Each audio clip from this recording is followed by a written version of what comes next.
എങ്ങനെയുണ്ട് കുമാര നാടൻകുളിയൊക്കെ? ചേട്ടനൊന്ന് വന്ന് കാണ്. ഞങ്ങളുടെ മുഖത്ത് വരുന്ന ഓരോരോ സാധനങ്ങള്. ചീഞ്ഞ മുട്ടയും തക്കാളി ആയിരിക്കും. ഞാൻ ഉദ്ദേശിച്ച എക്സ്പ്രഷനാ. കൂടുതൽ സംസാരിച്ച അവയവങ്ങൾ കുറയും. ഡ്യൂട്ടി ചെയ്യാൻ സമയം. എന്താണത്? ഇന്നലെ രാത്രി കുറുപ്പിന്റെ വീട്ടില് കള്ളം കയറിയ കിട്ടിയായിരിക്കും. ആഹാ, അങ്ങനെ ഒരു സംഭവം ഉണ്ടായോ? പിന്നെ എന്നിട്ട്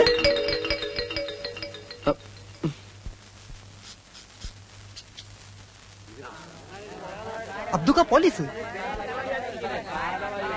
ഞാനിപ്പോ യേശുക്രിസ്തുവിന്റെ അവസ്ഥയിലാ. ഇടവും വലവും. ഉറപ്പേ, ഇത് നിങ്ങളുടെ വഴയാണോ? അതെല്ലോ. ഈശ്വര, ഇത് എവിടെ നിന്ന് കിട്ടി? വിൽക്കാൻ ശ്രമിച്ചപ്പോഴാ പിടിച്ചത്. നിങ്ങൾ പരാതി തന്നതുകൊണ്ടാ ഇങ്ങോട്ട് കൊണ്ടുവന്നത്.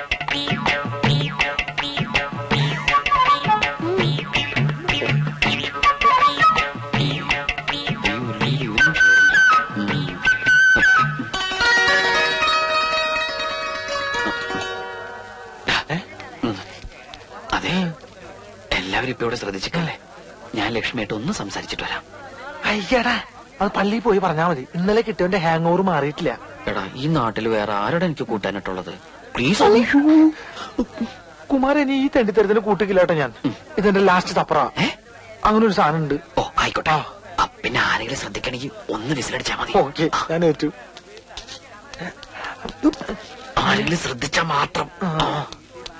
അന്ന് അച്ഛന്റെ മേടെ കയറി ഇവൻ തന്നെ ആയിരിക്കും. തന്നെ തന്നെ ഇയാളുടെ കട നോക്കി വെച്ചിരിക്കായിരുന്നു. അപ്പോഴേക്കാണ് സാറന്മാര് വന്ന് എന്നെ പിടിച്ചത്. അല്ല കാത്ത്. ഇവൻ ഞങ്ങളുടെ സ്ഥിരം പുള്ളിയല്ലേ.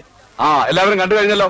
ഇനി കൊണ്ടുപോകാമല്ലോ. കണ്ടില്ലേ? എടുക്കടാ. നിക്ക് സാറേ, നമ്മുടെ നാട്ടിൽ ആദ്യമായിട്ട് ഒരു കള്ളനെ പിടിച്ചതല്ലേ, ഒന്ന് നല്ലോണം കണ്ടോട്ടെ.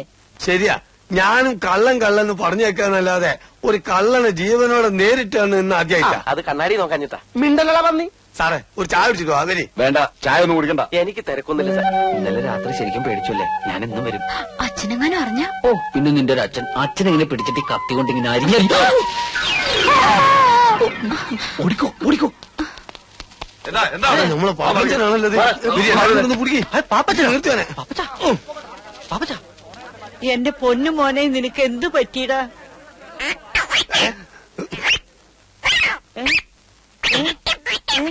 പാപ്പച്ച, എടാ, നീ എന്റെ മോനെ എന്താ ചെയ്തത്? അയ്യോ, ഞാനും ചെയ്തില്ല. മോനെ, എന്താ പറ്റിയെന്ന് അദ്ദുക്കനോട് പറയും.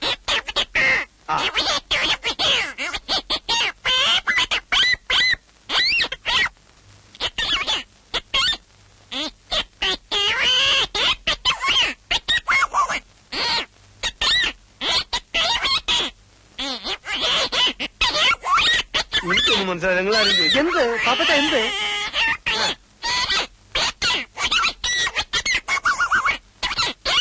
എന്താന്ന് വെച്ചാ പാപ്പച്ചൻ എന്നോട് പറ. അയ്യോ, എന്റെ മോനെ, എന്റെ ഈശ്വര, വട്ടായി പോയെന്ന് തോന്നുന്നു. എന്റെ കർത്താവേ. പിടിക്കവിടെ.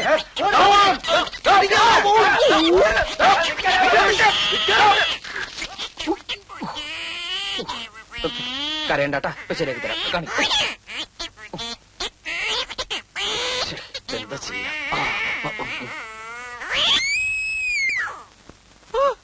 എന്റെ സൗണ്ട് ശരിയായി.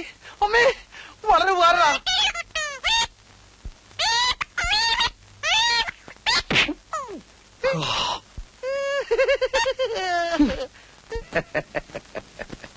ഇത്രയും നല്ല ചേർച്ചയുള്ള ജാതകം എന്റെ ജീവിതത്തിൽ കണ്ടിട്ടില്ല എന്നാണ് ജ്യോതിഷര് പറഞ്ഞത്. ഒക്കെ അവളുടെ ഭാഗ്യ. എണ്ണ ഇനി ഒട്ടും താമസിപ്പിക്കണ്ട. ഏറ്റവും ഒട്ടോട്ട് മുഹൂർത്തം അങ്ങ് നിശ്ചയിക്കുക.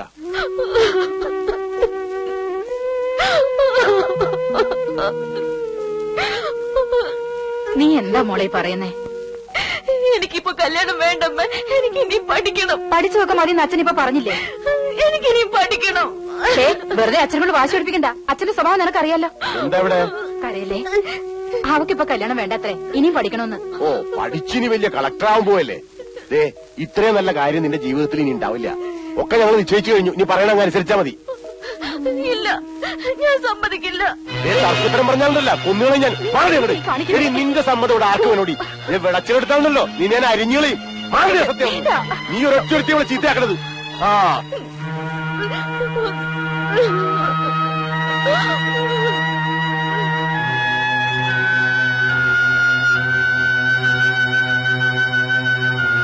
ഒന്ന് വേഗം ആവട്ടാ.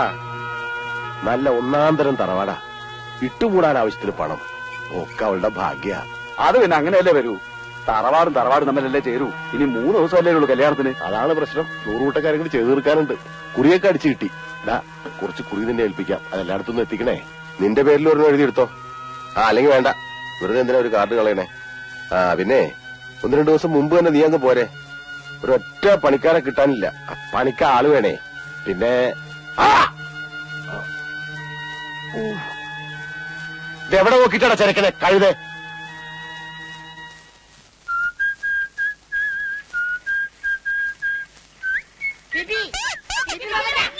ശരിയാക്കണം.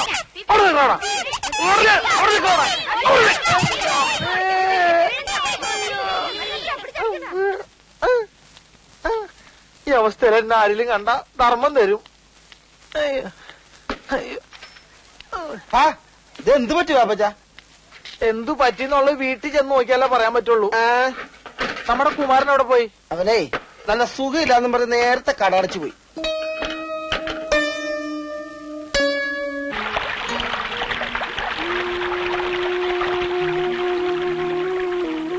അവളെനിക്ക് കൈവിട്ടു പോയടാ. ഒരുപാട് മോഹിച്ചിട്ടിപ്പോ. നീ ഇങ്ങനെ കുട്ടികളെ പോലെ ആയാലും എങ്ങനെയാ? ഞാനല്ലാതെ അവളുടെ കഴുത്തിൽ വേറെ ആരെങ്കിലും താലി കിട്ടിയ അവളൊന്ന് ആത്മഹത്യ ചെയ്യും. എനിക്കത് ഉറപ്പാ. നിന്റെ വർത്തമാനം കേട്ടൊന്നും ലോകത്ത് അവള് മാത്രമേ പെണ്ണുള്ളൂ. എല്ലാം നിനക്കറിയാലോ. കുഞ്ഞുനാൾ മുതല് ഇതുവരെയുള്ളതെല്ലാം. എനിക്ക് അവളെ നഷ്ടപ്പെടാൻ പാടില്ല പാപ്പച്ച. അവളെനിക്ക് വേണം. നീ എന്തെങ്ങനെ? ഞാൻ പിന്നെ എന്താ ചെയ്യേണ്ടത്? നീ വിളിച്ച അവൾ ഇറങ്ങി വരുമോ? 100 വട്ടം. എന്നാ പിന്നെ ഒരു വഴിയുള്ളൂ. രാത്രി പോയി പെണ്ണിനെ വിളിച്ചിറക്കിക്കൊണ്ട് വരാം. നാളെ പോയി രജിസ്റ്റർ ചെയ്യാം. നീ പേടിക്കണ്ടടാ, ധൈര്യമായിട്ടിരി. നിനക്ക് ഞങ്ങളില്ലടാ.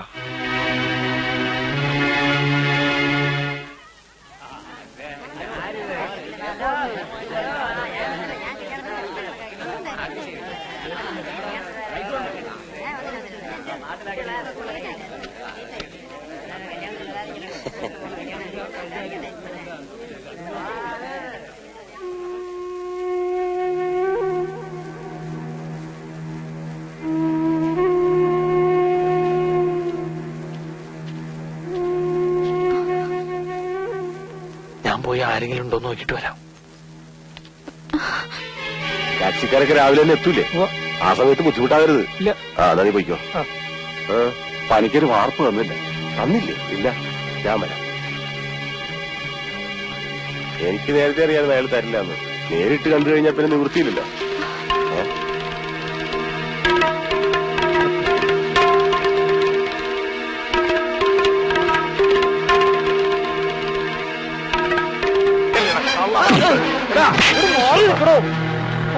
ഇവരെന്റെ മോളുടെ തൊട്ടുപോരുത്. ഇവരെന്റെ മോളുടെ ജീവിതം നശിപ്പിക്കാൻ നോക്കിയാ തന്റെ മോളെ. അതിന് ഇവരെ മാത്രം കുറ്റം പറഞ്ഞിട്ട് കാര്യമില്ല. തന്റെ മോൾക്കും കൂടി ഇഷ്ടമുണ്ടായിട്ടില്ല അവൾ ഇറങ്ങിപ്പോന്നെ. ഇക്കണക്കിന് വേറെ എന്തൊക്കെ നടന്നിട്ടുണ്ടെന്ന് ആർക്കറിയാം. കുറുപ്പേട്ട, കല്യാണത്തിന്റെ തലേന്ന് കാമുവിന്റെ കൂടെ കിടന്ന പെണ്ണെന്ന് പറഞ്ഞ ആണുങ്ങൾ ആരും കെട്ടാൻ തയ്യാറാവൂല. അത് ശരിയാ. അതുകൊണ്ട് ഈ പന്തൽ വെച്ച് നാളെ ഇവരുടെ കല്യാണം നടക്കട്ടെ. ഇവള് കെട്ടിത്തൂക്കി ചത്താലും ശരി, ഈ പിഴച്ചവന് ഞാൻ കൊടുക്കൂല. ഇവൻ ആരാന്നറിയോ നിങ്ങക്ക്? വർഷങ്ങൾക്ക് മുമ്പ് ക്ഷവരക്കാരൻ നാണപ്പൻ ഗർഭിണിയായ മകളെ കൊണ്ട് നാട്ടിൽ വന്നപ്പോ കേറിക്കിടക്കാൻ ഇടം കൊടുത്തത് എന്റെ അച്ഛനാ. കട നടത്താൻ മുറി കൊടുത്തത് ഞങ്ങളുടെ ഘട്ടത്തിലാ, മനുഷ്യത്വം വിചാരിച്ച്. എന്നിട്ടിപ്പോ അവസാനം അവൻ ഞങ്ങളുടെ കുടുംബത്തിന്റെ തന്നെ മാനം ചരക്കാൻ തുടങ്ങി. ഇവനെ ജനിപ്പിച്ച തന്റെ ആരാന്ന് ഇവന്റെ അമ്മയ്ക്ക് പോലും അറിയില്ല. അറിയാമെങ്കിൽ പറയണ പിഴച്ചുണ്ടായ സന്തതി. തന്തയ്ക്ക് പിറക്കാത്തൊരു നിങ്ങൾ ആരെങ്കിലും നിങ്ങളുടെ മക്കളെ കൊടുക്കുവോ? പറയേ. ആദ്യം നിന്റെ അച്ഛനാരാന്ന് കണ്ടുപിടിക്കും, എന്നിട്ട് പെണ്ണി ചോദിക്കട തന്തയില്ലാത്തോനെ. മടിയൂടെ ഞാൻ ശരിയാക്കി തരാം.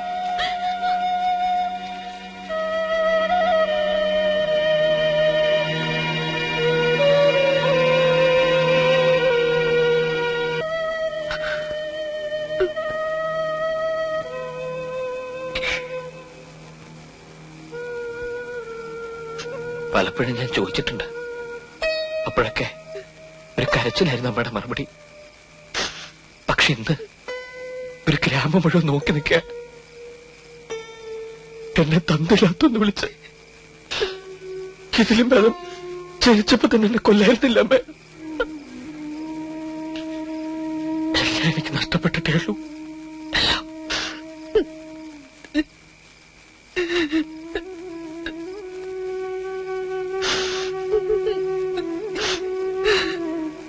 പറയാൻ വയ്യെങ്കി വേണ്ടമേ. ഇനിയുള്ള കാലം മുഴുവൻ ഞാൻ ഈ അപമാനവും പേറി ഒരു പിഴച്ചുപെട്ട സന്തതിയെ ജീവിച്ചു. നൊന്ത് പെറ്റ് താലോലിച്ചു വളർത്തി എന്നേക്കാൾ അമ്മയ്ക്ക് വലുത് അമ്മയുടെ സ്വാർത്ഥമാണല്ലോ.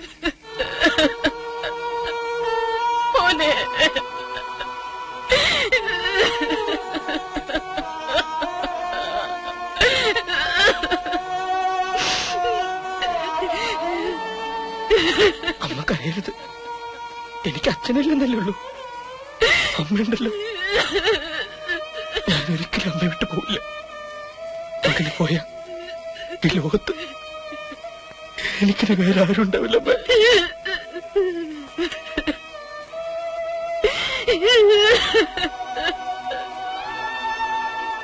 എന്നാലും ഒരാഗ്രഹം, എനിക്ക് ജന്മം നൽകിയ ആ മനുഷ്യന്റെ പേരൊന്നറിയാൻ.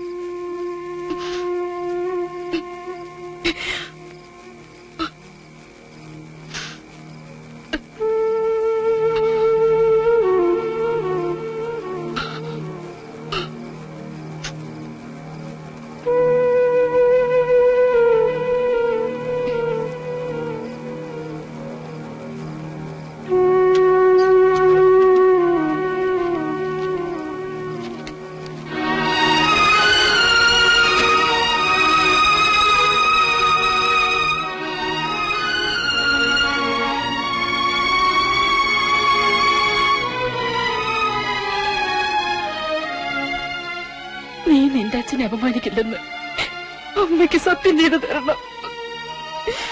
ഇല്ല, സത്യം.